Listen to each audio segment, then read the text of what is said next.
السلام علیکم دوستوں، میرا نام ہے عمر فاروق اور آپ دیکھ رہے ہیں میرا یوٹیوب چینل عمر وائس۔ دوستوں، پچھلی ویڈیو میں نے آپ کو ہاروت اور ماروت سے متعلق وہ واقعہ سنایا تھا جو کہ جھوٹ اور سراسر من گھڑت کہانی ہے۔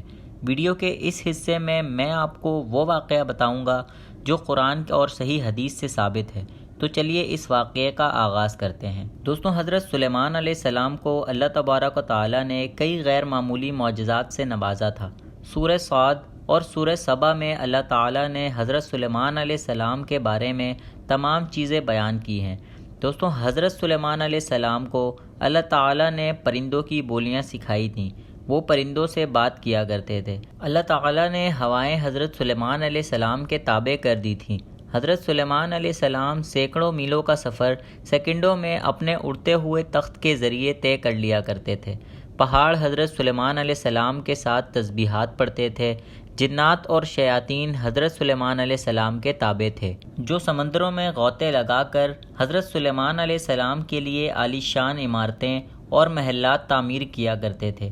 ایسی بادشاہت نہ تو ان سے پہلے کسی کو ملی اور نہ ہی قیامت تک ملے گی۔ قرآن میں صاف ذکر ہے کہ حضرت سلیمان علیہ السلام نے اللہ سے دعا کی کہ میرے جیسی بادشاہت کسی کو نہ دینا، اور اللہ تعالیٰ نے ان کی یہ دعا قبول فرمائی۔ جب اللہ تعالیٰ نے جنات اور شیاطین کو حضرت سلیمان علیہ السلام کے تابع کیا تو شیطان، جو فرشتوں سے معلومات چرا کر اس میں جھوٹ ملا کر کتابوں میں لکھ کر لوگوں کو گمراہ کرتے تھے، حضرت سلیمان علیہ السلام نے وہ کتابیں ان سے چھین کر اپنے تخت کے نیچے دفن کر دی۔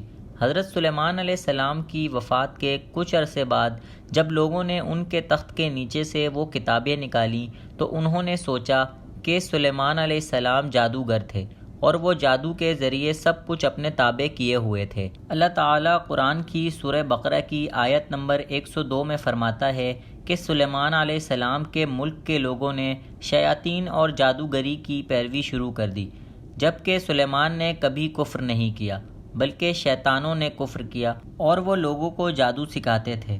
پھر ہم نے 2 فرشتے ہاروت اور ماروت کو نازل کیا لوگوں کی آزمائش کے لیے۔ کچھ لوگ جو شیطانی کاموں میں لگ چکے تھے اور کچھ لوگ اب بھی ان برے کاموں سے دور تھے، تو اللہ نے ان لوگوں کی آزمائش کے لیے 2 فرشتے بابل شہر میں بھیج دیے، جو لوگوں کو ایسا علم سکھاتے تھے جس کے ذریعے میاں بیوی میں جدائی ڈالی جا سکے۔ آج بھی کچھ لوگ کہتے ہیں کہ فرشتے اس طرح کا برا علم نہیں سکھا سکتے، جبکہ اللہ تعالیٰ نے قرآن میں فرمایا ہے کہ وہ 2 فرشتے لوگوں کی آزمائش کے لیے تھے۔ وہ فرشتے کبھی بھی کسی شخص کو وہ علم نہیں سکھاتے تھے جب تک کہ ان کو یہ نہ کہہ دیں کہ اللہ نے ہمیں تمہاری آزمائش کے لیے بھیجا ہے تو کفر نہ کرنا اور ہم سے یہ علم نہ سیکھو، مگر پھر بھی وہ لوگ ان سے وہ علم سیکھتے اور وہ ایسا علم سیکھتے تھے جو انہیں صرف نقصان ہی پہنچاتا تھا، اور ان کو اس چیز کا علم تھا کہ جس چیز کے وہ خریدار ہو رہے ہیں اس سے انہیں آخرت میں کچھ نہیں ملنے والا۔ کیا ہی برا سودا انہوں نے خریدا اپنی جانیں بیچ کر۔ کاش وہ جان لیتے کہ انہوں نے اپنی آخرت خراب کر لی۔ ہاروت اور ماروت صرف اللہ کے بھیجے ہوئے 2 فرشتے تھے، تو ان کے بارے میں غلط بیانی کرنا انسان کو گناہ کی طرف لے جاتی ہے۔ آخر میں میری یہی دعا ہے کہ اللہ ہمیں قرآن سمجھ کے پڑھنے اور اس سے ہدایت حاصل کرنے کی توفیق عطا فرمائے۔ ویڈیو اچھی لگی ہو تو ایسی ویڈیوز کے لیے چینل کو سبسکرائب کر کے بیل آئیکن پریس کر دیں۔ دیجیے مجھے اجازت، ملتے ہیں اگلی ویڈیو میں، تب تک کے لیے خدا حافظ۔